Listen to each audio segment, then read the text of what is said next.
Todos ustedes quizás conocen acerca de la Reforma Protestante que tuvo lugar a principios del siglo XVI, encabezada por Martín Lutero, cuando este gran hombre de Dios, siendo un monje católico, conoció la verdad de la palabra y puso frente a la puerta de la catedral 99 tesis. Y con ese acto comenzó toda una revolución que llamamos reforma, que impulsó cambios profundos en cada esfera de la sociedad. La protesta fue en contra de los abusos de la Iglesia Católica de ese tiempo, y la Iglesia Católica en confabulación con el gobierno, porque el gobierno y la Iglesia Católica estaban ahí de la mano, era casi la misma cosa. Y estaban cometiendo abusos, atropellos, no solamente religiosos, económicos, educacional, en todos los sentidos. El mundo era un caos en aquel entonces, y este monje, al descubrir la verdad, porque tenían la palabra escondida en esos monasterios, nadie conocía la palabra de Dios, solamente oían de Dios por lo que un sacerdote decía. Y desafortunadamente añadían muchas cosas. Martín Lutero entendió que el evangelio era suficiente para transformar una vida. Él mismo fue transformado, pero también para transformar a un pueblo y a todo el mundo. La redefinición del género, el activismo racial, el aborto, el feminismo, la cultura de cancelación, cada uno de estos movimientos están bajo la cobertura o se enmarcan dentro de lo que llamamos la agenda woke. Lo cual es un despertar, supuestamente un despertar que se esconde detrás de la apariencia de la defensa de la justicia social.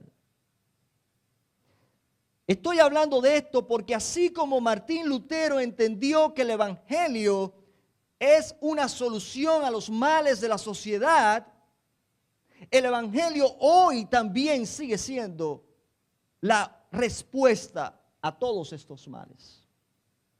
Porque hemos visto constantemente el hombre querer tomar por sus propias manos la justicia, y lo único que logra es empeorarlo todo, acentuar la división, acentuar el antagonismo que hay hoy en nuestra cultura, la división constante que vemos.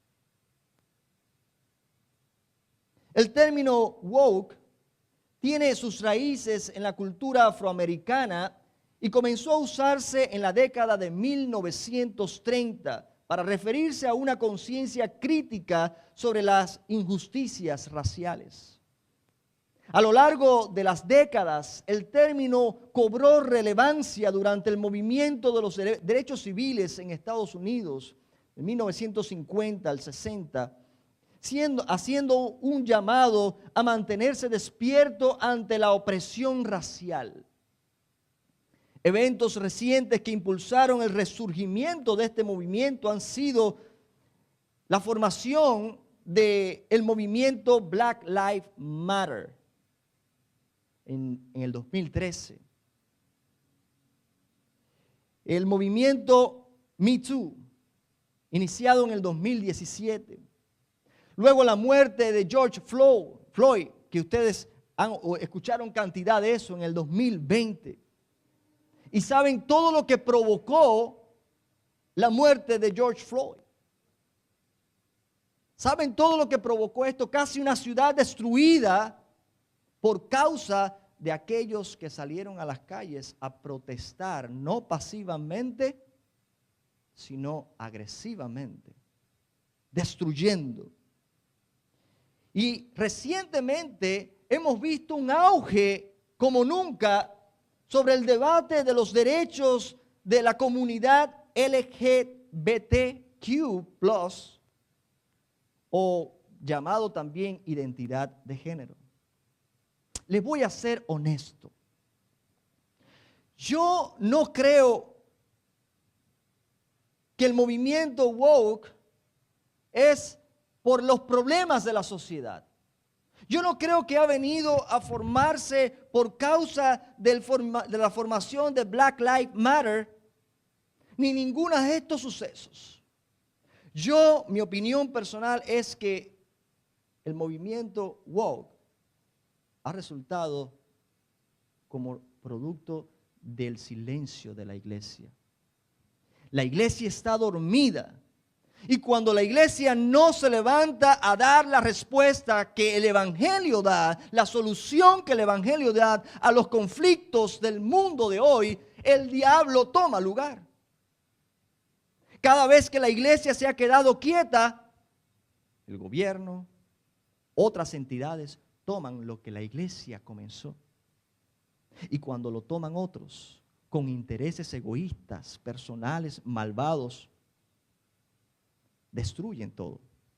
Y al final la sociedad sufre. La sociedad sufre cuando la iglesia está dormida, cuando la iglesia es pasiva, cuando la iglesia no avanza, cuando la iglesia está perezosa. Y de eso es lo que voy a hablar hoy. Vamos a seguir hablando sobre estos males de hoy, porque es lo que comemos, es el día a día de nosotros hoy. Es lo que nuestros hijos están recibiendo en sus escuelas. Es lo que se está promoviendo en la educación de ellos, en la política, en los negocios, en la salud, en cada área de la sociedad. Estos males se están mirando. Y el evangelio da una solución. Las instituciones o las entidades más afectadas son la familia, por la nueva definición que hay hoy en día de lo que es una familia. Hace años mis hijos estaban en una escuela cristiana. Y en el tiempo de la pandemia que ellos tuvieron que estar desde la casa tomando clases. Gracias a Dios por la pandemia. Pudimos darnos cuenta de que uno de los libros de textos que tenía Lucas, él estaba leyendo en voz alta la definición de ese libro de lo que es una familia. Y cuando yo escuché a mi hijo leer que una familia era una comunidad que podía estar constituida por un hombre, una mujer, o por dos papás, o por dos mamás, yo me espanté.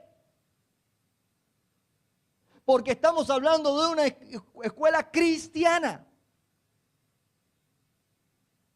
Pero yo no sé si usted sabe, papá, pero en las escuelas públicas, en muchas de ellas, hay libros que no solamente dan esa redefinición de lo que es una familia, sino que van mucho más allá. Están promoviendo la identidad de género. Están promoviendo y le están enseñando incluso cosas que nosotros no hemos autorizado y cosas para las cuales ellos no están listos. Hay libros incluso que muestran personas desnudas. Y estamos hablando de niños de 8 años que están viendo esas literaturas. Y todavía están luchando en el gobierno, algunos del gobierno, para eliminar. Pero no es fácil. Porque eso ha llegado. ¿Y qué pasa? Que nosotros estamos dormidos. No nos damos cuenta. ¿Cuándo eso sucedió? ¿Cuándo sucedió? No nos damos cuenta. A veces los padres ni siquiera están revisando las tareas de sus hijos, no revisan el material de estudio de sus hijos. Estamos dormidos y mientras estamos dormidos, el enemigo ocupa terreno. La familia, la educación, la política. Y como iglesia debemos discernir, hermanos, debemos despertar. Lo que necesitamos, ese woke, es la iglesia hoy en día. Es en realidad este movimiento un movimiento legítimo que busca realmente la justicia social. ¿Qué es lo que está detrás de todo esto? ¿Qué es lo que realmente están buscando? ¿Qué realmente quieren hacer con la sociedad en este movimiento? Es importante que lo sepamos y es por eso que hoy yo detuve la serie para hablar de este tema. Y siento que hay muchos que no están aquí hoy.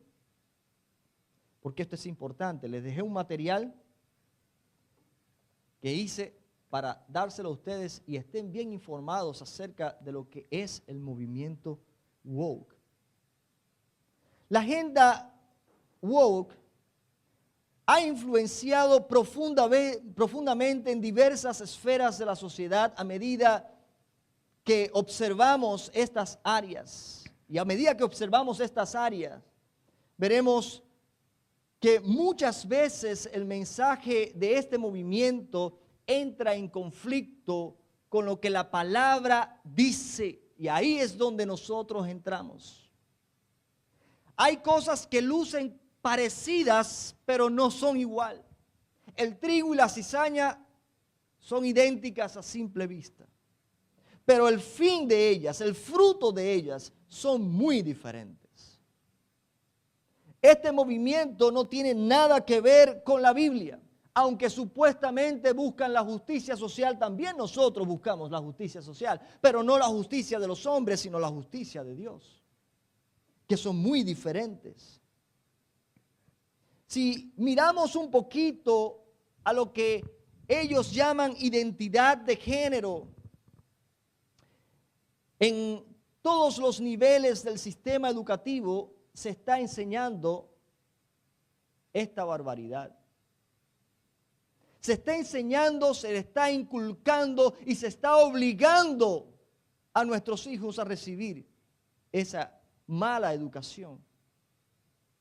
La Biblia dice en Génesis 1:27 que el varón, que Dios creó al ser humano, varón y hembra los creó Dios. Él los creó a cada uno y hay dos sexos, masculino y femenino. Todo aquel que promueva otra cosa diferente a esta está haciendo un daño a la sociedad y está en rebeldía contra Dios. Así de sencillo. La iglesia tiene que entender esto. Quizás no lo ha pensado, pero si empiezan a destruir la familia, no empieza, ya ha avanzado muchas familias destruidas. Pero un hombre y otro hombre pueden reproducirse, pueden tener hijos. Usted sabe lo que está haciendo el ser humano consigo mismo, está buscando su extinción. El ser humano, por eso yo digo que esto no es algo político, no es algo de preferencia, esto es algo espiritual, hermano, esto es una guerra espiritual. Y tenemos que despertarlo porque se esconden en las escuelas, se esconden detrás de los gobernantes. Y nosotros pensamos, no, eso es política. No, no es política. Eso es religión. La única manera que un ser humano hace algo siendo en detrimento de sí mismo es cuando está fanatizado. Y esto está avanzando a niveles antes nunca pensados. Hace unos años atrás nosotros no íbamos a imaginar que ha llegado el punto donde ha llegado ahora.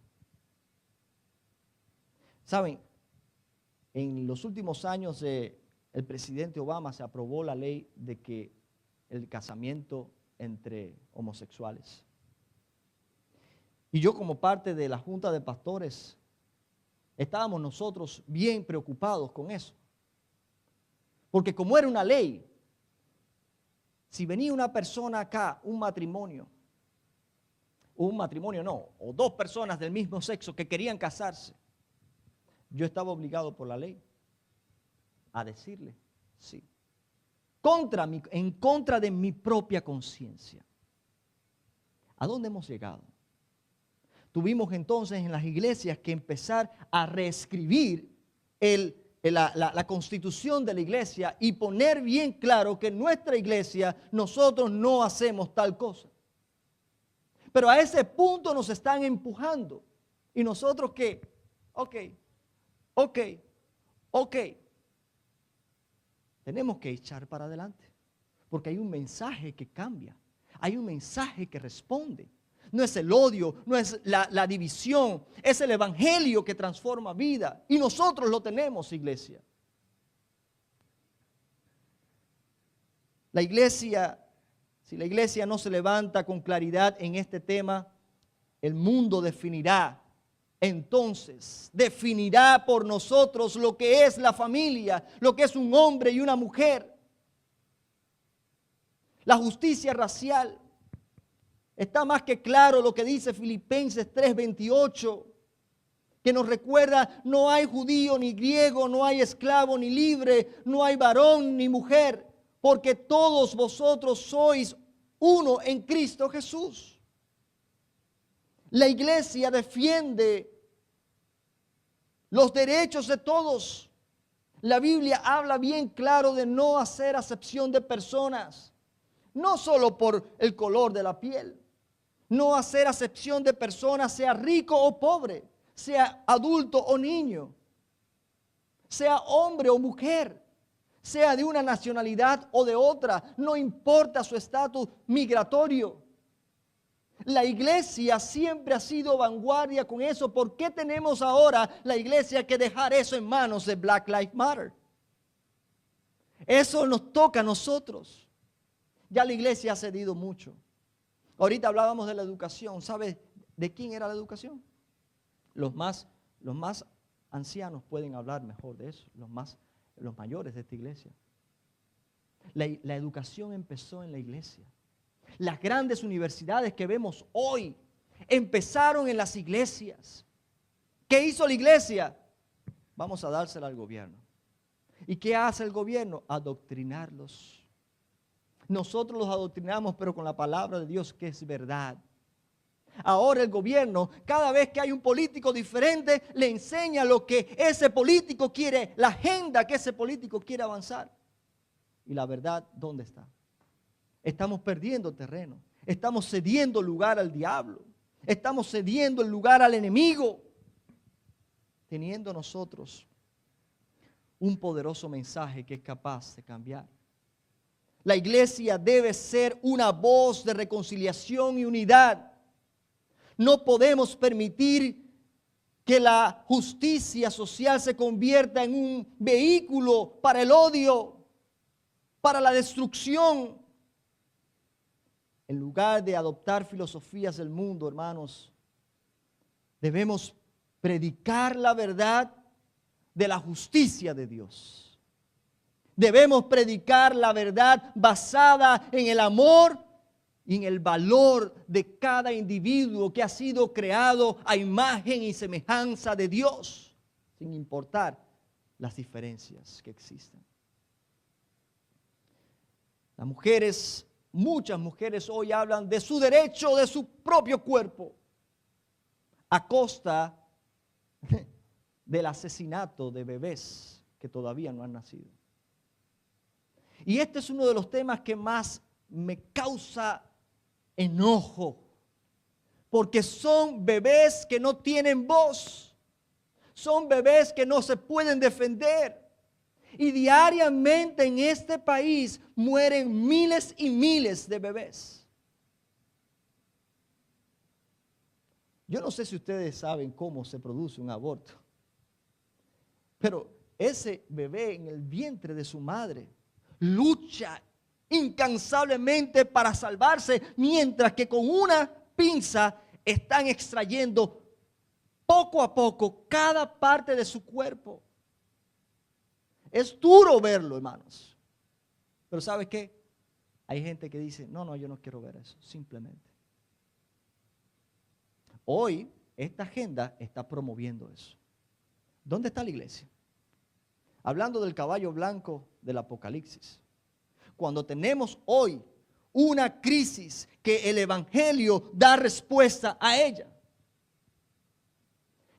¿Dónde están los cristianos diciendo, yo no estoy de acuerdo con eso, aunque la mayoría lo esté? ¿Dónde están los creyentes de hoy levantándose a favor de los valores del reino, los valores que defienden la vida? La mujer, por supuesto, tiene derecho a su cuerpo. Tiene derecho también de protegerse. Hay casos, hay excepciones. Hay cosas que han pasado, hay mujeres que han sido violadas. Hay cosas que han sucedido que son lamentables. Pero ¿sabes qué? Esas son las minorías. Y usan esa minoría para excusar el asesinato de bebés. Hermanos, en los últimos tiempos ya no es solamente el aborto, que antes se realizaba en las primeras semanas. Hoy en día, en muchos estados, justo antes de ya nacer el bebé, todavía se puede hacer un aborto. Eso es un crimen, hermanos. Es un crimen. Y eso nos hace recordar lo que pasaba en aquellos tiempos antiguos, cuando el pueblo de Israel pecó entregando a sus hijos a Baal. Los quemaban y los ofrecían en sacrificio como hacían las naciones vecinas. Y Dios se airó tanto que mandó al pueblo de Israel al exilio. Hoy, ¿dónde estamos nosotros? Hoy no sentimos nada. Hoy no nos airamos nosotros cuando vemos la injusticia, cuando matan, quitan vida inocente. Iglesia, tenemos que despertar. Tenemos que despertar. David, en el Salmo 139, del 13 al 16, reconoce que Dios lo formó desde el vientre, mostrando que la vida comienza desde la concepción. Ahí está la vida. Y la vida es dada por Dios. El hombre no es quien, no tiene autoridad para darla ni para quitarla. Le pertenece a Dios. La moralidad. Hermanos, hoy en día una de las cosas que esta agenda woke promueve es la desconstrucción de todo sistema creado. Ellos luchan en contra de lo que está establecido constantemente. El diseño de Dios, del hombre y la mujer, el diseño de la familia, el diseño del gobierno, la educación, todo quieren destruirlo. ¿Sabe por qué? Porque esa ideología cree que todos los sistemas están ya minados de la injusticia, del racismo. Y por tanto hay que destruir todo eso y volverlo a hacer. Y volverlo a hacer, la pregunta que sigue es, ¿a imagen de qué y de quién? ¿Quién es el genio que lo va a volver a hacer? Seguramente un hombre o una mujer o personalidades importantes con su cosmovisión del mundo de una manera alejada de Dios. La iglesia tiene que levantarse y decir no. Hay un orden establecido por Dios. Hay un orden establecido por Dios. Lo bueno es bueno porque Dios dice que es bueno. Lo malo es malo porque Dios dice que es malo, no porque lo dice el pastor o no porque lo dice el presidente de la nación. Es Dios quien gobierna, es Dios el que establece, Él es la norma de lo bueno y lo malo.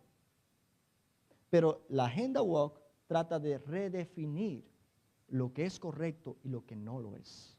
Por supuesto, lo que es correcto para uno no lo es para otro, según ellos. ¡Qué desastre, hermanos! ¡Qué desorden! Debemos levantarnos como iglesia y ser luz y sal. Debemos levantarnos con la verdad del Evangelio. Y es lo que la palabra de Dios nos invita en Mateo 5, del 13 al 14. La sal, hermanos, da sabor y preserva. ¿Cómo van a preservarse los valores del mundo, los valores del reino, si la iglesia no es sal? Si la iglesia no es sal en el mundo, no hay sabor. No se preservan los valores. El mundo está como está porque la iglesia está como está. Esa es la realidad. Jesús nos dijo, vosotros sois la luz del mundo. Si ustedes no alumbran, el mundo está en oscuridad. pero estamos escondidos. Escondidos. ¿Quién enciende una luz y la pone dentro del gabinete? ¿Cómo una luz dentro de un gabinete puede alumbrar a los que están en casa? No, no sirve para nada. Una luz tiene que estar a la luz de todo, para que alumbre a todos los que están en la casa. Jesús nos invita a ser luz en medio de un mundo de tinieblas. Brilla con la luz del Evangelio. El mundo que está en tinieblas necesita la luz de Cristo. ¿Cuál es el reto de nosotros? El reto de nosotros es ser sal y luz. Y debemos serlo, hermanos, a pesar de la oposición. La palabra misma dice que las tinieblas no prevalecen cuando la luz alumbra. Las tinieblas se deshacen. Pero tienes que levantarte. Tienes que estar firme en tu convicción de acuerdo con el Evangelio y no con las doctrinas de hombres o movimientos políticos, movimientos sociales. Nosotros no estamos llamados a tomar lugar en otras cosas que no sea la agenda de Cristo. Esa es la agenda que nosotros debemos promover. Esa es la reforma que nosotros debemos promover en nuestro tiempo. ¿Qué pasa cuando la iglesia está callada? ¿Qué pasa cuando la iglesia está dormida? La maldad avanza sin restricción. No hay restricciones. Y el enemigo avanza más y más, producto a la tibieza de la iglesia. Porque si no se da la verdad, si no se da la palabra que trae salvación, liberación, entonces el enemigo inyecta el mensaje torcido y no hay quien combata ese mensaje. Apocalipsis 3:16 dice: por cuanto eres tibio y no frío ni caliente, te vomitaré de mi boca. Si no despertamos y no tomamos una postura firme en cuanto a los valores del reino, enfrentaremos el peligro de ser rechazados incluso por nuestro Dios. No es cuestión de gusto, hermanos. Es cuestión de a quién usted está representando. No es a personalidades humanas. No es a ideologías humanas. Estamos representando a Dios. Si decimos soy cristiano es porque soy discípulo de Cristo. Y represento los valores que Cristo promovió. Así que la tibieza espiritual de la iglesia es abominación para Dios. Produce asco a Dios ver a un cristiano que no tiene convicciones firmes fundamentadas en el Evangelio. Estamos en la frontera y en la frontera no hay definición. La pérdida de influencia que ha tenido la iglesia en los últimos tiempos es catastrófica. Antes, cuando la gente hablaba del pastor o de un creyente, todo el mundo decía, hay que confiar, porque es un creyente. Ya cuando tú dices, yo soy un creyente, la gente duda más. Porque lo que hemos visto en los últimos tiempos es terrible. La iglesia se ha enfriado y ya la iglesia ha perdido el poder de influir en la familia, influir en las escuelas. Ya las escuelas ni siquiera la Biblia se pueden abrir. Y lo peor es que no nos acercamos a las escuelas ni siquiera para preguntar si nos dejan. Ya la iglesia ha dejado de influir en cada aspecto de la sociedad. Y eso es triste. Hemos perdido lo que el Señor nos ha dado. Pero la iglesia, cuando está despierta, llena del Espíritu Santo y comprometida en la verdad del Evangelio, tiene poder para reformar individuos, familias, comunidades, ciudades y naciones. La reforma del siglo XVI es posible hoy también, en el contexto de hoy.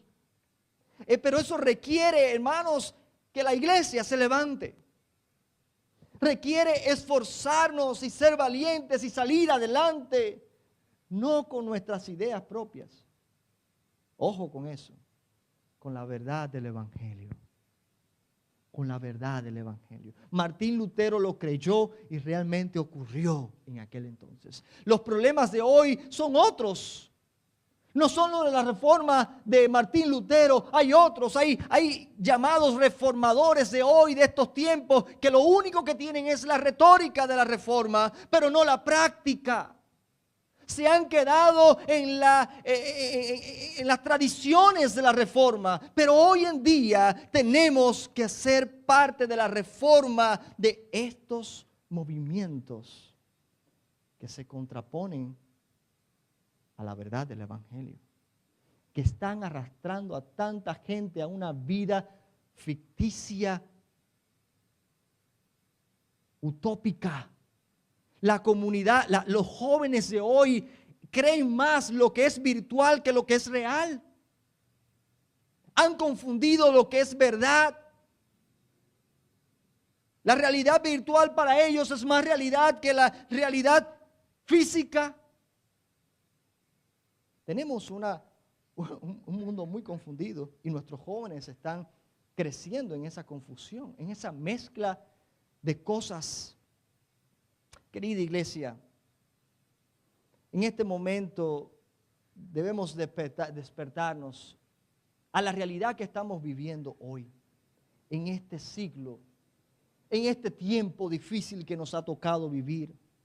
La agenda woke ha llenado de confusión nuestro mundo, pero nosotros tenemos la verdad de Dios en nuestras manos.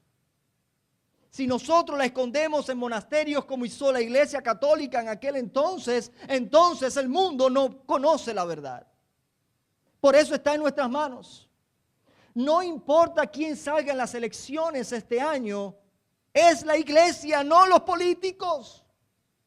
Todavía hay cristianos poniendo su esperanza. Ay, si saliera Trump. Ay, si saliera Kamala. Ay, si saliera tal o más cual. No son los políticos. Somos nosotros. Porque es una decadencia espiritual lo que hay. Y ustedes lo van a ver. Los problemas no se resuelven. Siguen de generación en generación y la iglesia todavía sigue esperanzada que alguien más haga lo que nosotros estamos supuestos a hacer. Tenemos que levantarnos. No podemos quedarnos callados ni tibios. Hoy Dios nos llama a levantarnos como un pueblo, a ser luz y sal en medio de un tiempo, de una sociedad en oscuridad, sin sabor, en la que los valores ya han dejado de ser preservados. Debemos predicar con valentía el Evangelio y los valores del reino. Y debemos participar, hermanos, activamente en la toma de decisiones del país. Quizás a usted se le ha dicho, no, la iglesia y el gobierno y la política no se mezclan. Les digo algo. Eso está muy mal y es un concepto antibíblico totalmente. Dios escoge, Dios pone y quita reyes. Y Dios lo hace a través de nosotros. La reina Esther vivió en un tiempo difícil de mucha opresión para el pueblo de Israel. En un tiempo de Israel mientras estaba en la cautividad de Babilonia, Amán, un hombre perverso e influyente en el gobierno, se propuso exterminar a los judíos, como ha sucedido muchos tiempos de la historia. Para ese entonces, de una manera milagrosa, Esther, sobrina de Mardoqueo, llegó a ser la reina del rey. Ella fue la que él escogió, Dios la había escogido. Y ella estaba en el palacio del rey. Y este hombre convenció al rey de firmar un edicto de acabar en un día con todos los judíos en el reino. Cuando Mardoqueo escuchó eso, Mardoqueo no se quedó indiferente como estamos en la iglesia de hoy. No, él lloró. Él rascó su vestido. Él se echó ceniza sobre la cabeza. Y no quería que nadie lo consolara. Su sufrimiento era grande por todo su pueblo, no solamente por él. La iglesia de hoy debe dolerse con los males de la sociedad. La iglesia de hoy debe sentir lo que Mardoqueo sintió. Esther fue a preguntarle a Mardoqueo: ¿qué te pasa? ¿Por qué estás así? Y Mardoqueo le dijo qué estaba sucediendo. Pero además Mardoqueo le dijo: tú eres la reina, tú eres la esposa del rey, tú puedes interceder por el pueblo.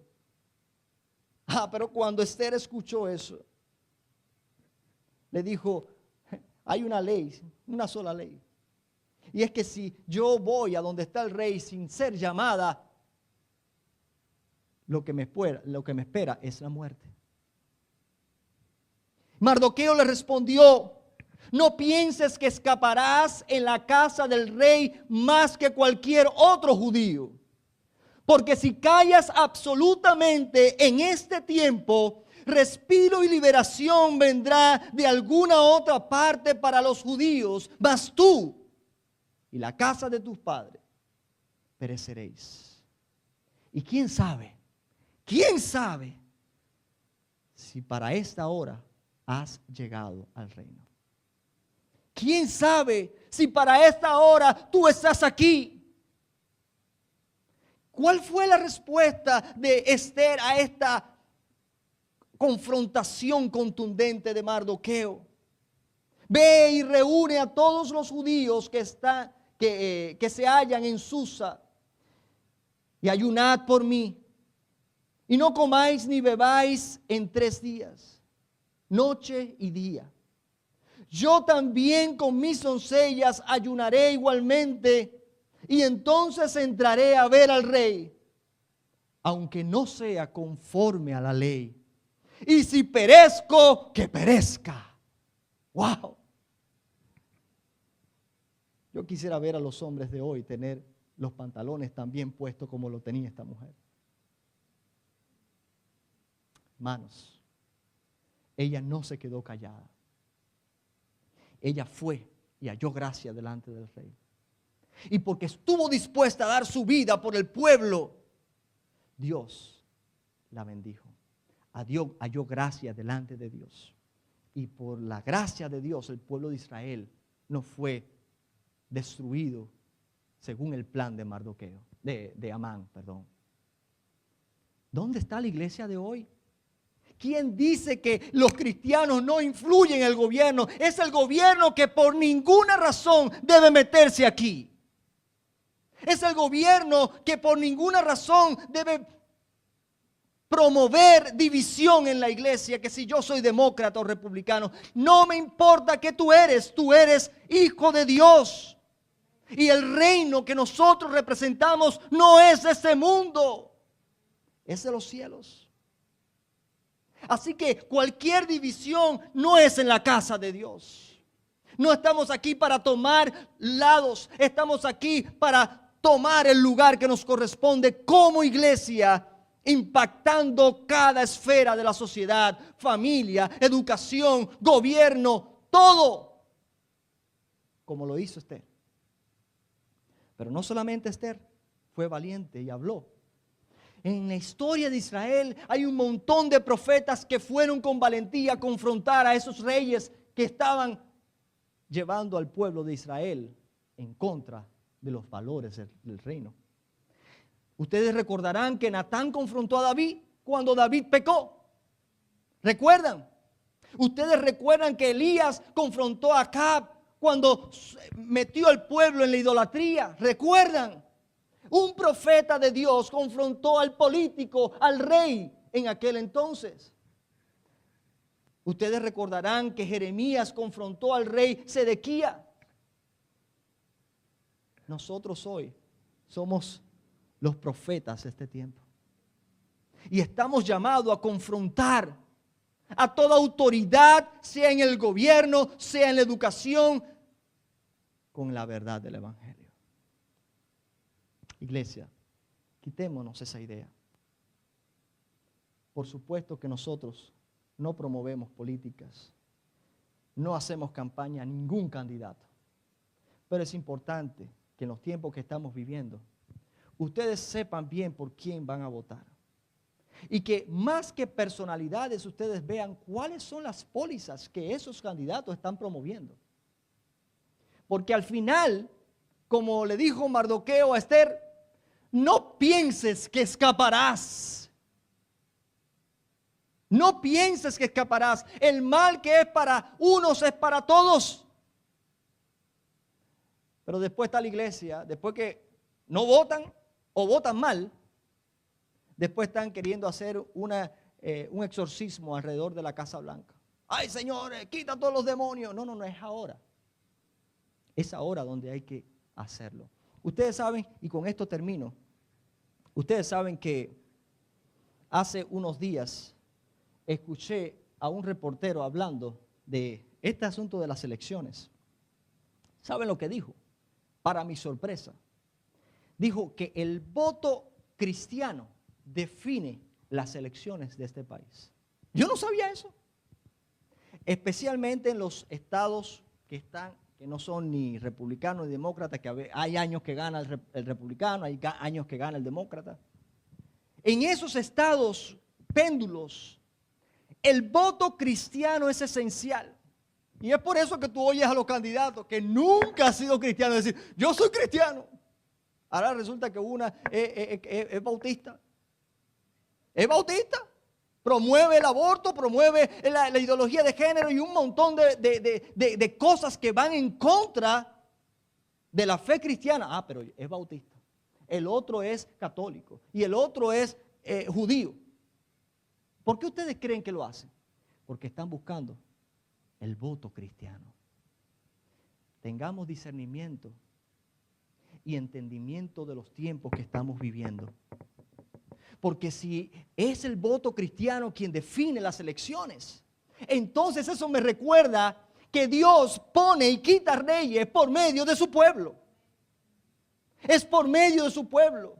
En mi país nunca tuve la oportunidad de votar. Era impuesto, había una dictadura. Y tú no podías ser parte del cambio, tú no podías hacer nada, tú no podías ni hablar, ni protestar, ni estar en contra. Tú no podías hablar de los derechos de la vida, tú no podías hablar el evangelio con libertad porque había un imperio. Pero aquí todavía tenemos ese derecho y ese privilegio. Cristianos de hoy, si usted es ciudadano, sepa, entienda esto. Cuando usted no vota porque los candidatos son malos, los dos, ¿sabe qué pasa? Que el menos bueno o el más malo gana. No se trata de que yo apoye a una personalidad. Se trata de quién está más alineado con los valores del reino de los cielos. Promovamos a Cristo, no a personalidades, no a partidos, porque eso trae división. Y ustedes han visto cómo este país está dividido. Nosotros, si estamos aquí, debemos defender los valores del reino, aquí donde estamos. Tenemos que ser luz, hermanos. Y vote por quien usted entienda. Vote con su conciencia, pero vote, hermano. Hable. La iglesia tiene que levantarse.